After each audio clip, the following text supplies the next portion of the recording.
Fala galera do primeiro ano, SEDUC 2020, tudo certo? Então, mais uma aula, né, que temos esta semana. Esta semana vamos iniciar um novo tema, né, que se chama Tempo e Clima, né, que a gente vai entender as diferenças e os conceitos que abrangem todos esse tema que a gente está trabalhando, né? E já vou compartilhar a tela aqui, não vou ficar me enrolando nisso. Então, vamos compartilhar a tela aqui para a gente iniciar o tema e vocês entenderem, tá?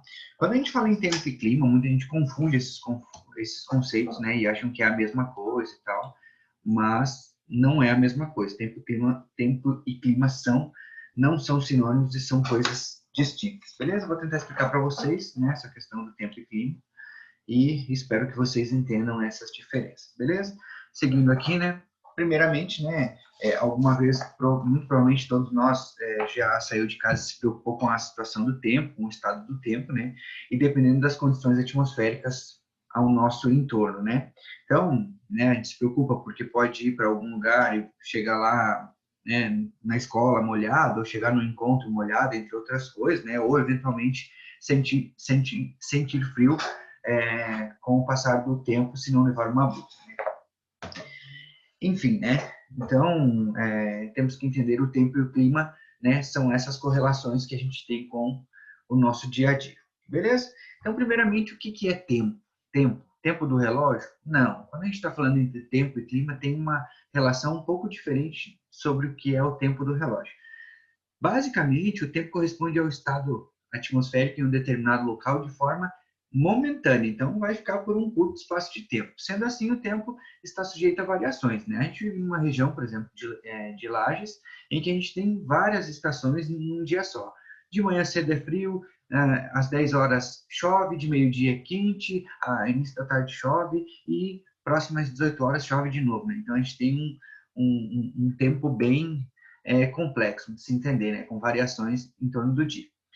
Essas mudanças também não se limitam apenas à temperatura, mas podem acontecer com relação à umidade do ar, à ocorrência ou não de chuvas, fatores como chuva, umidade relativa do ar, nuvens, radiação solar, e elas atuam diretamente nas condições atmosféricas de um determinado lugar, influenciando, então, obviamente, o nosso tempo, né? O tempo momentâneo, aquele dia, certo? Essas variações de tempo, né, vivenciadas diretamente, podem acentuar em algumas épocas do ano. Notem que, por exemplo, aqui na nossa região chove muito no verão, por exemplo, né?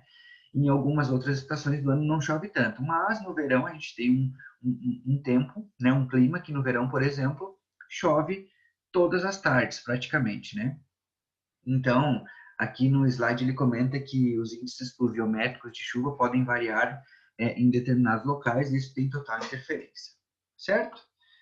Então, e o que é clima? Né? Muita gente confunde, o clima hoje está muito quente. Não, hoje o tempo está muito quente, né? Então, existe esse conceito que muitas pessoas confundem, né? Que tipo, hoje o clima está ameno, hoje o clima está muito quente. Esse conceito está errado. Quando vocês forem falar nessa questão, vocês vão falar hoje o tempo está seco, hoje o tempo está frio, né, porque é uma questão momentânea, né, e, né, essas questões eu já comentei. Para caracterizar o clima, é necessário uma análise de tempo de um longo período. Geralmente, quando se analisa o clima de algum lugar, ou de alguma determinada região, de um país, de um estado, de uma cidade, é um conjunto de estudos de 30 anos, né? Então, um determinado clima vai ser baseado num estudo de 30 anos.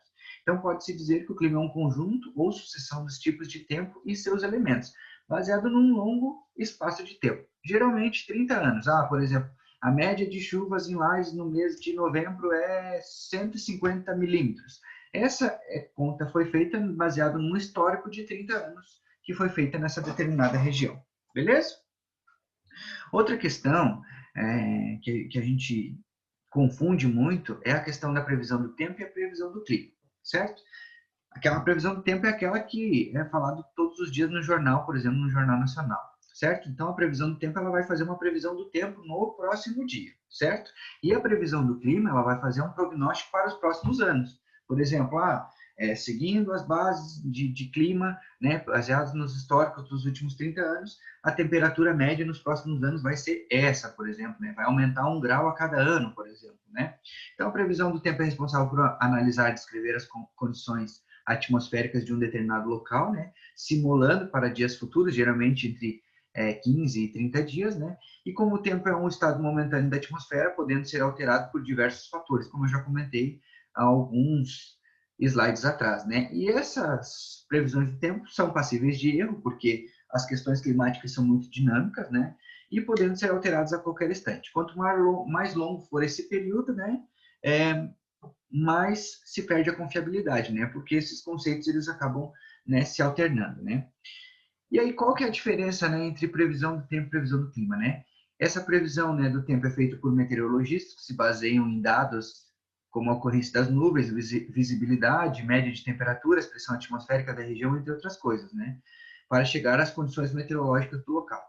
Então, aqui só, né, a título de curiosidade, né, no Brasil a previsão do tempo é feita pela CPPEC, né, que é o Centro de Previsão de Tempo e Estudos Climáticos, né, que faz parte do INPE, né, Instituto Nacional de Pesquisas Espaciais, né.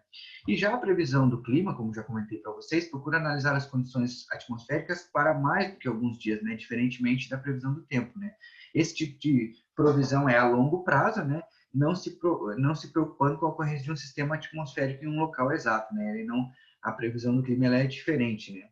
Os estudos da previsão do clima também podem indicar uma estação do ano, por exemplo, né, em determinado ano e comparar com as observações feitas em anos anteriores, e assim concluir um período mais quente, mais frio, mais seco ou mais úmido, né. A previsão do clima, ela faz isso, né. Aqui eu quis trazer para vocês os climas do Brasil, né. São 6 climas que temos aqui no Brasil, né, 6 climas principais, né, que são eles o equatorial, tropical, subtropical, semiárido, tropical de altitude e tropical atlântico, né? Eu gostei desse mapa mental aqui porque eu acho que ele simplifica muito quais que são os tipos de clima no Brasil, né? Vou pedir para vocês estarem anotando no caderno cada um deles, né? Vou me aprofundar apenas no nosso, que é o que a gente vive aqui, que é o subtropical, né? Que ele é influenciado pela massa polar atlântica, né? Temperaturas médias anuais de 18 graus, né? Bem menor que a média nacional, né? E amplitude térmica elevada. O que é a amplitude térmica? A gente vai falar mais para frente nos slides, mas o que é a amplitude térmica? É uma coisa que acontece muito aqui na nossa cidade, por exemplo. É a diferença entre a temperatura máxima e mínima durante o dia. Por exemplo, a mínima hoje vai ser 10 graus e a máxima vai ser 30. Essa variação térmica se chama amplitude térmica, vai ter uma diferença de 20 graus entre a temperatura mínima do dia e a temperatura máxima do dia. Chuvas não são intensas, né? Aqui a gente não tem chuvas intensas, e geadas, pelo fato do frio, são comuns, certo? Esse mapa mental eu vou pedir que vocês copiem no caderno, né? Se vocês quiserem imprimir também podem colocar, porque aqui tem todos os dados, né? Que os vestibulares de Enem cobram e muito provavelmente eu vou cobrar numa prova futura. Tudo que eu iria explicar, ele está nesse slide aqui, porque ele está bem completinho. Beleza? Aqui eu quis separar para vocês, né, os fatores climáticos, né? Por exemplo, né, você já viu, a gente já viu, né, que o tempo atmosférico acaba mudando, né, com os elementos que compõem, né, como já comentei para vocês, temperatura, pressão e umidade, né, que são os pilares, né, do tempo, né? E eles são muito dinâmicos, como já comentei para vocês. Você também já viu que os comportamentos desses mesmos elementos, quando estudamos um longo período, né, mostram que nós vamos conhecendo o clima de cada região, né? E o comportamento da atmosfera, né, como a gente bem sabe, tanto no âmbito do tempo quanto do clima, né, não é definido só por esses elementos. Tem outros elementos que são outros elementos principais, né? Que são esses que eu coloquei para vocês, que é a latitude, a altitude, a maritimidade e continentalidade e as massas de ar, que eu vou tentar explicar para vocês. Quando a gente fala em latitude, é aquilo que a gente já estudou lá em cartografia, latitude e longitude, né? Mas quando a gente fala em latitude, a gente está falando em relação à linha do Equador, né? Então, temos as latitudes altas e baixas, a latitude quanto mais alta, mais próximos aos polos, e quanto mais baixa, mais próximo à linha do Equador. Então, a latitude é um dos fatores responsáveis pelas variações, né, climáticas mundiais, né? E isso se deve à forma esférica da Terra, né? A gente sabe que a Terra é um globo, né? Deixa eu até pegar um globo aqui para vocês estarem visualizando, né? A Terra é um globo, como esse aqui que eu tenho em mão, né? E nas proximidades da linha do Equador são as baixas latitudes, como já comentei para vocês, né? E a radiação solar incide diretamente, né, sob a linha do Equador, ocasionando climas, obviamente, mais tempos e, consequentemente, a zona tropical da Terra, né? Notem que uma boa parte do Brasil está na zona tropical. Diferentemente, né, das mais próximas dos polos, né, que são as altas latitudes, né, os raios solares atingem a Terra, né, de forma mais oblíqua, né, inclinada, né, digamos assim, ele vai pegar, o Sol está aqui, né, ele não vai pegar aqui nos polos, né, digamos assim. E desse modo, quanto maior a latitude, menores são as temperaturas pelo fato de não ter incidência de luz solar. E é sempre bom lembrar também, pessoal, que essa radiação solar, bem como o calor derivado da luz solar, né, não se distribui uniformemente, obviamente, né? Pois não se distribui uniformemente, como já comentei, pois existem as estações do ano. Lembrem aquilo que eu já expliquei para vocês das variações de ângulo que a Terra acaba se alternando, né? E isso vai causando as estações do ano, e por isso que, por exemplo, agora nós estamos chegando no verão aqui no hemisfério sul e no hemisfério norte vai ser no inverno, certo? Então foram estabelecidas então a partir desses dados, né, as zonas climáticas, que são essas que estão ali, né, a zona polar ou glacial ártica, a zona temperada, a zona tropical e a zona polar ou glacial antártica, né? São essas que eu comentei para vocês, né? São essas quatro, né, zonas climáticas de latitude, né?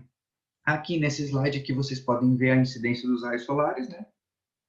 E também as zonas, né, da Terra, né, as zonas climáticas, digamos assim. Passando aqui, a gente também tem a altitude, né, que a altitude tem uma variação de temperatura, né. Notem que é uma questão muito complexa, né. Quanto mais alto é um território, quanto mais altitudes tem um lugar, mais frio é, né. E isso, né, ele altera o clima daquela determinada região, e quanto mais próximo ao mar, mais quente, né. Então, a altitude ela corresponde à distância vertical de uma localidade em relação ao nível do mar, né? Sempre, né? Tudo que é relacionado à altitude é baseado ao nível do mar, né? Que é o nível do mar é o marco zero, né? E a altitude é diferente de altura, né? Sendo um valor fixo, por exemplo, né? Ela é diferente de altura, né? Então, a influência de altitude sobre os climas está associada à menor pressão atmosférica, né? Nos pontos mais elevados, obviamente, quanto mais alto, menor a pressão atmosférica, né? E quanto maior for a altitude, menor a pressão, ou seja, o ar fica rarefeito, dificultando a retenção do calor. Então, quanto menor for a altitude, maior a pressão da atmosfera. Uma atmosfera com mais pressão é mais densa, e por ser mais densa, obviamente, a atmosfera mais em baixa altitude é capaz de reter mais calor, certo? Então, aqui está uma imagem, né? Notem que, por exemplo, a nível do mar a temperatura está em 22 graus, a uma altitude de 600 metros acima do nível do mar a temperatura já diminui, está a 19 graus, né? E uma altitude de 1.200 metros a temperatura diminui menos 3 graus, certo? Há estimativas que a cada 100 metros de altitude se diminui 0,6 graus, né? Então, a cada 100 metros de altitude, né, em relação ao nível do mar, se diminui 0,6 graus, beleza? Então, outro conceito aqui que temos é a maritimidade com continentalidade, né? Então, a maior proximidade de uma área com o oceano influencia diretamente o seu clima, né? O fator maritimidade é responsável pela menor amplitude térmica, aquilo que eu já falei para vocês, que é a diferença, né? Uma menor amplitude térmica é uma menor diferença entre a temperatura mínima e máxima num determinado dia, certo? Por que a maritimidade, né, tem influência, né? Porque quanto mais próximo do mar, né, mais temos a questão do oceano, né, e da água, né? E a água é um equilibrador de temperatura, né? Como demora mais para aquecer, né, e também para perder a temperatura, perder o calor, né? Mantém a temperatura mais alta no inverno e equilibra a ascensão da temperatura no verão, né? Notem que quando a gente vai para a praia, né, geralmente a água é fria durante o dia e quente durante a noite. Por quê? Porque ela fica retendo calor durante o dia, né? Dessa forma, a temperatura oscila anualmente, né, na questão do continente, né, entre a variação entre o continente e o mar. Né? Dentro do aspecto da maritimidade, né, devemos destacar a influência das correntes marítimas, né, que são deslocamentos contínuos de água, né, nos oceanos como verdadeiros rios submarinos, digamos assim. Né? Por causa dessa diferença de densidade, né, temperatura e salinidade, né, essas correntes se individualizam em relação à grande massa líquida, né, por onde passa. São frias ou quentes, dependendo da época do ano, né? Aqui eu quis trazer uma imagem para vocês, né, sobre uma questão do deserto, né, durante o dia e durante a noite, uma cidade litorânea durante o dia e durante a noite, né? No deserto, né, o sol reduz a quase zero a umidade local durante o dia, né?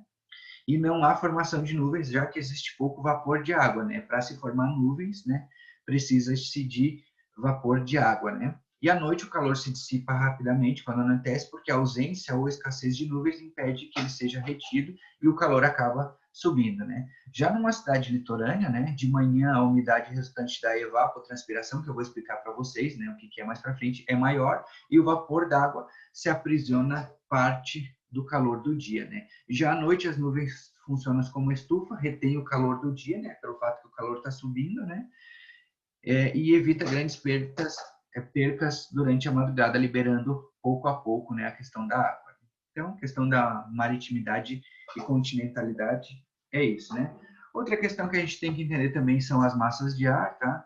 Que a circulação, né, de massas de ar, né, na atmosfera corresponde a movimentos em grande escala das massas de ar através dos quais o calor, a temperatura e a umidade é distribuído pela superfície do nosso planeta, né?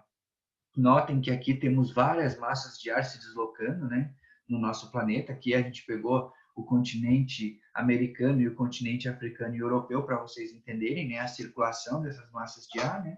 E as massas de ar correspondem ao ar em movimento, né?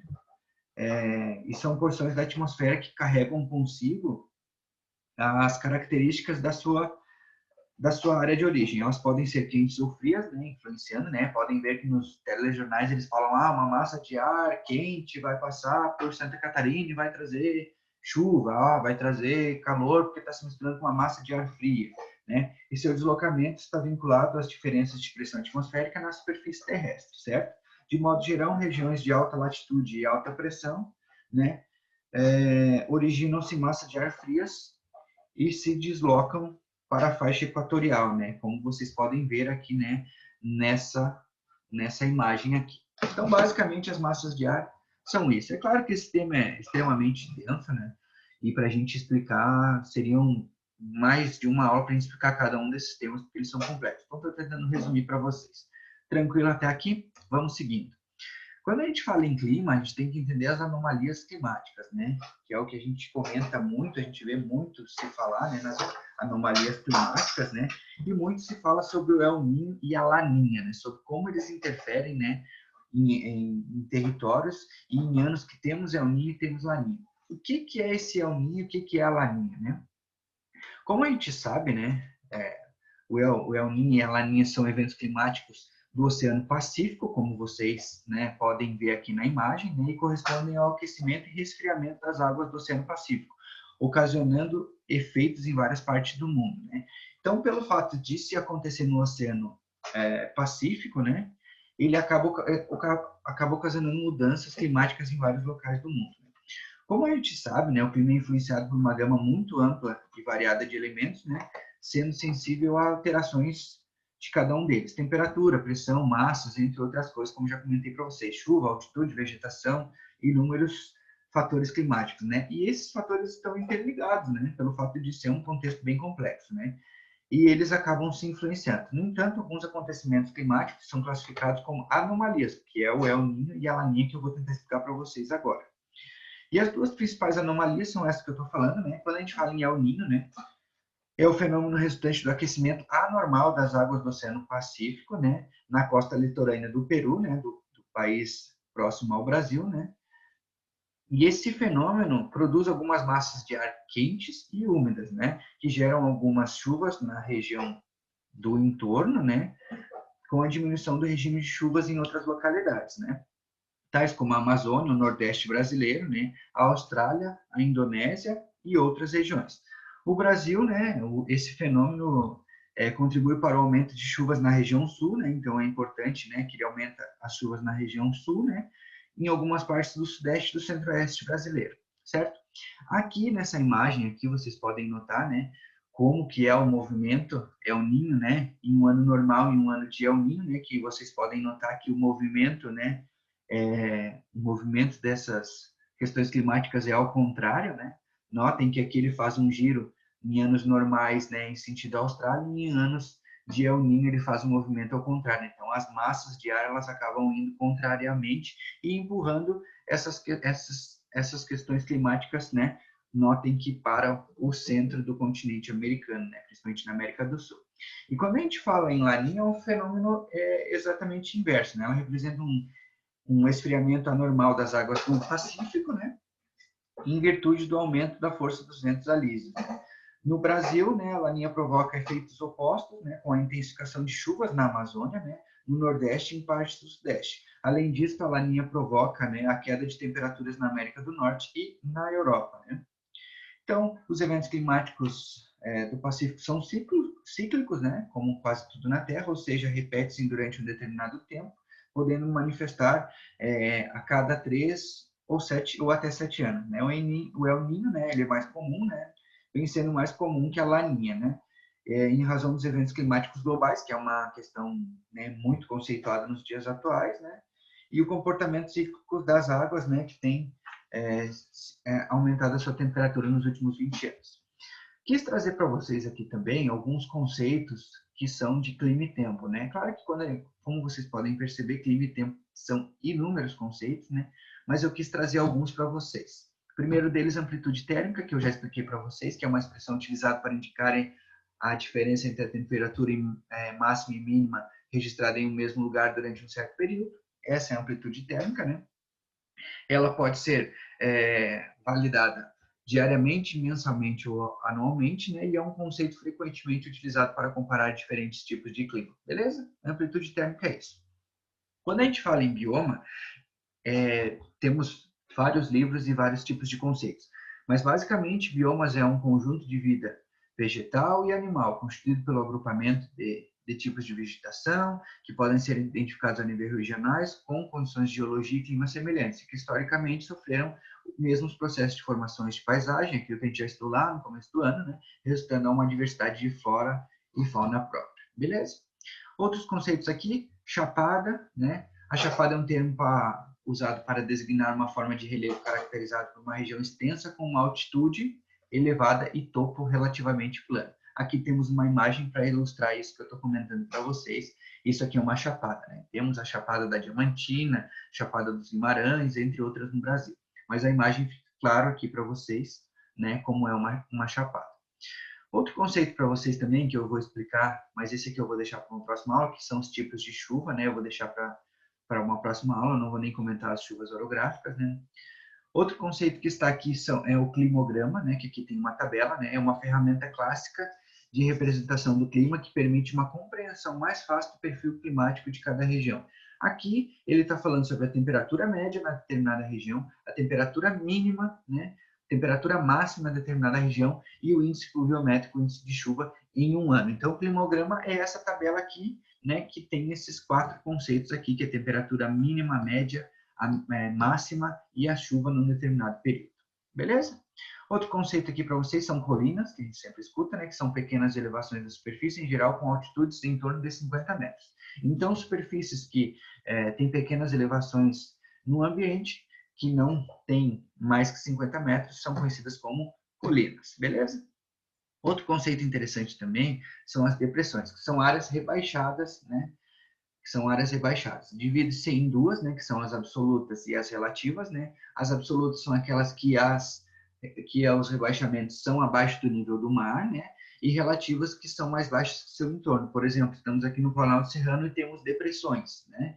E aí ela não está abaixo do nível do mar. No Brasil encontramos apenas depressões relativas, então não temos nenhuma depressão no Brasil abaixo do nível do mar. Aqui eu quis trazer para vocês também uma imagem que ilustra o que eu estou falando, beleza? Seguindo aqui, a gente tem que entender sobre o relevo brasileiro também. Não vou me aprofundar muito, porque a gente vai ter uma aula só sobre o relevo brasileiro, né? São as questões do relevo brasileiro que são endógenos, né? Que são conceitos, são aqueles oriundos do interior do planeta, né? Como vulcanismo e tectonismo, que é aquilo que a gente já estudou, né? questões das placas tectônicas, né, e que determinam também e modificam as formas do nosso relevo, né? Então, fatores endógenos são aqueles do interior do planeta. E os fatores exógenos, como o intemperismo, né, são responsáveis, sobretudo, pelas modificações na forma do relevo. Intemperismo consiste na alteração física e química das rochas e dos seus minerais. É importante a gente no processo de formação de solos e moderador de relevo. Quando a gente fala em exógeno, é os fatores externos, né? Clima, tempo, chuva, temperatura, entre outras coisas, né? Então, seguindo aqui as escarpas, né, que provavelmente vocês já devem ter escutado, né? Significa declividades na borda de planaltos, serras e relevos, que é essa imagem aqui está mostrando para vocês, né? Alguns declives que tem nas bordas, né, de planaltos, serras e relevos.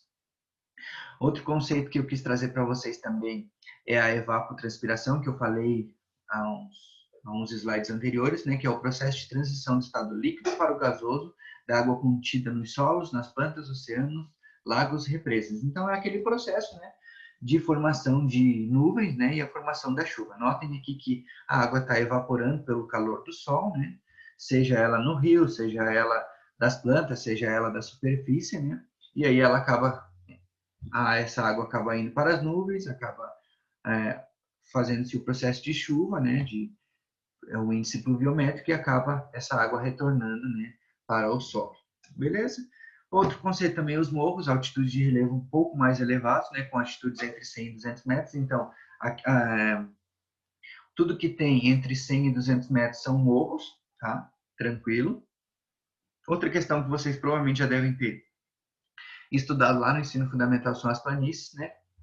Que é uma unidade de relevo caracterizada por possuir paisagens geralmente planas e pouco acidentadas, né, bem característica da nossa região, né, e localizadas em regiões com baixas altitudes, estando geralmente próximas ao nível do mar. Tranquilo? Outra questão também é a serra, né, que é um conjunto de montanhas e terrenos acidentados com fortes desníveis, muitos picos que se assemelham, portanto, a uma serra, né, aquela serra do Serrote, por exemplo. Temos aqui uma serra bem próxima nossa, né, que seja ela a Serra do Corvo Branco ou a Serra do Rio do Rastro, né? E aqui, para finalizar, a questão dos biomas brasileiros. Temos 6 biomas principais no Brasil, né? E os biomas são conjuntos de ecossistemas, como já comentei para vocês, né? E segundo o IBGE, né, nós temos 6 tipos de biomas continentais e um bioma marinho ou aquático, né? Então, os biomas brasileiros são eles, né, a Amazônia, o Cerrado, a Caatinga, a Mata Atlântica, o Pantanal e o Pampa, beleza? Nós aqui em Santa Catarina estamos situados no bioma Mata Atlântica, beleza? Aqui também um mapinha mental, né, explicando os biomas brasileiros, né? Vou falar sobre os nossos aqui, né, que é o bioma Mata Atlântica, né, que compreende a região costeira do Brasil, né? E hoje restam menos de 10% de mata nativa, região de clima tropical úmido, né? Entre outros conceitos. Aqui vou deixar para vocês também anotarem no caderno, né? E aí vocês, né, acabam entendendo melhor o que são os biomas brasileiros, né? E que cada região brasileira tem um bioma diferente. Beleza? Então, né? Deixa eu interromper aqui o nosso compartilhamento. Então, nossa aula, né, sobre tempo e clima é isso, né? Espero que vocês tenham entendido. Nesta aula eu vou mandar o vídeo e também vou mandar os slides para que vocês entendam, né? Que vocês leiam aquilo que eu estava comentando, né? E espero que vocês tenham entendido o que eu quis trazer nessa aula para vocês. Se tiverem dúvidas, né? Estou sempre à disposição de vocês. E fica meu abraço, fiquem com Deus e até mais.